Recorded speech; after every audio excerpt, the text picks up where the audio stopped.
You hear me saying a lot the Federal Reserve was started by slavers and as a replacement to slavery.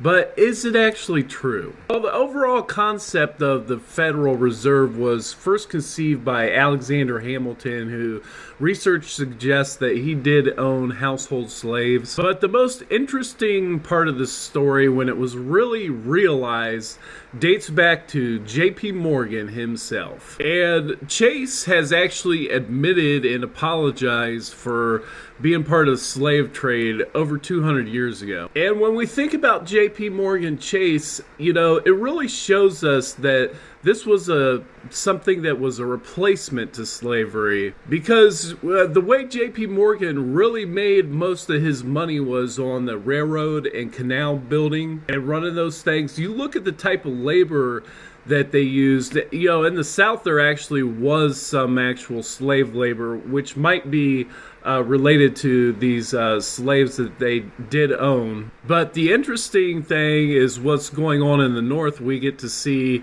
the whole concept of the Federal Reserve being realized. Because in the North, largely those railroads and canals were not built with the actual slave labor, but we get to see the system put into use up in the North. And that industry of building railroads and canals was just very brutal. It's like the closest you could possibly be to a slave without getting whipped and chained. Very predatory, where it's like they're finding the most desperate people who just moved to the United States. A lot of times when you hear Irish slavery, that's the kind of thing they're talking about.